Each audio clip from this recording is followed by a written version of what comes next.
खुंगा 33 कसुगाव दखरा दुलाराय बर' फरायसा आफादनि बोसोरसालिया जथुम्माया दिनै जोबथा सान। मख'नो गोनांदि कसुगाव दखरा दुलाराय बर' फरायसा आफादनि खुंगा 33 बोसोरसालिया जथुम्माखौ थाइगेरगुरि गामिनि गुदि फरायसालिनि गेलेग्रा गेवलां फोथाराव गाजा गोमजायै साननायनि हाबाफारिनि गेजेरजों मेहेरगोनाङै खुंफुंनाय जादों। बेनिनो दिनै जोबथा साननि गेवलां मेलाव गाहाय आलासि महरै मिरु एबसुनि गाहाय नेहाथारि कनिन्द्र बसुमतारिया बाहागो लाफैदों। बेजों लोगोसेनो जर'खा आलासि हिसाबै 28 नं बियाबनि एमएलए जिरन बसुमतारि आरो बिटिआरनि इएम उखिल मोसाहारि बिथांमोना बाहागो लाफैयो। आरोबाव बे हाबाफारियावनो थांखि जानाय आलासि महरै जनता कलेजनि प्रिन्सिपाल बिथराय ब्रह्म बिथाङाबो बाहागो लाफैयो। लोगोसेनो कसुगाव ओनसोलनि गोबां गामि गोराजों लोगोसे रायजो राजाफोरा मैखोमै बाहागो लायो।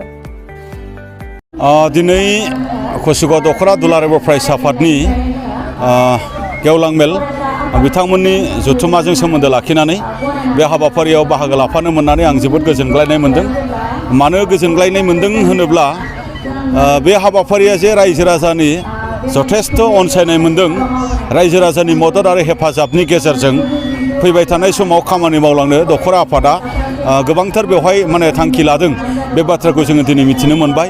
कसुगाव ओनसोल होनोबा दिनै नैबे ओनसोला हाग्रा ओनसोलब्लाबो बेवहाय नाथाय 2006 फरेस्ट रुल्स एक्ट बायदियै हा पाट्टा जे मोननांगौ बेखौ जोंनि मोनथावना मानसिफोरा मोनफुंजोबनो हायाखै। दिनै बे बाथ्राखौबो लानानै गेवलां मेलनि गेजेरजों जोङो सावरायनाय जादों रायजो राजाफोरजों आरो बेखौ लानानै दुलाराय बर' फरायसा आफादा आसाम सरकार बा बिटिसि सरकारखौ जोङो नारसिनबाय थादों आरो बियो जोंनि 2006 फरेस्ट रुल्स एक्ट आयेन थासेयावबो जे हा पाट्टा मोनाखै बेनि थाखाय बे खामानिखौ मावफुंथारनांगौनि नोजोर आरो थांखिजों बिटिआर गोरोबथायावबो जोङो बेखौ दफा हिसाबै लानानै फैनाय जादों। बे हिसाबैनो सनितपुरावबो दाखालि हा पाट्टा होलांबाय आरो जों नुदों बिटिसि सरकाराबो मैया बाक्सायाव हा पाट्टा होनायनि मोनसे हाबाफारि जागायजेनदों होननाय जोङो बेखौ नुदों। जागायजेननाय माने आगुआवबो होखांबाय बिथांमोना। जोङो लुबैदों जे थाबैनो बिथांमोना मोनबावना गोनां न'खरफोरनो हा पाट्टाखौ होयो आरो हानि जेंनाखौ समाधान खालामनानै होयो।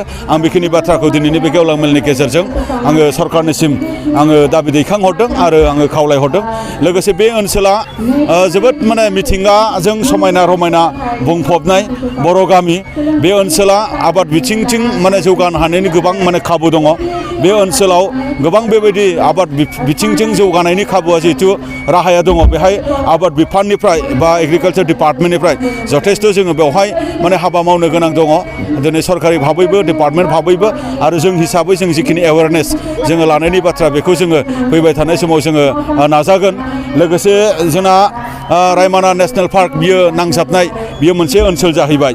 दा बेवहाय फैबाय थानाय समाव बे नेसनेल पार्क जानाय लोगो लोगो बेवहाय टुरिस्टफोरा दावबायफैगोन। टुरिस्टफोर दावबायफैनाय लोगो लोगो नैबे ओनसोलनि रायजो राजाफोरा बेवहाय जब जेनेरेट जितु जासिगोन बिनि मोनसे एडभान्टेज बा स्कपा दङ।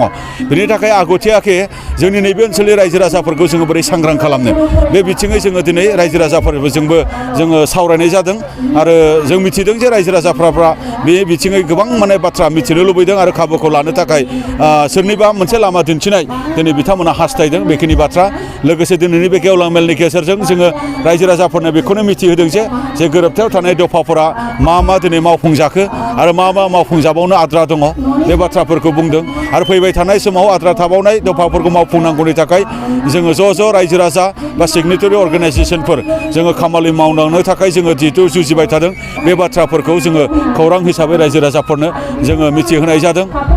बेखिनि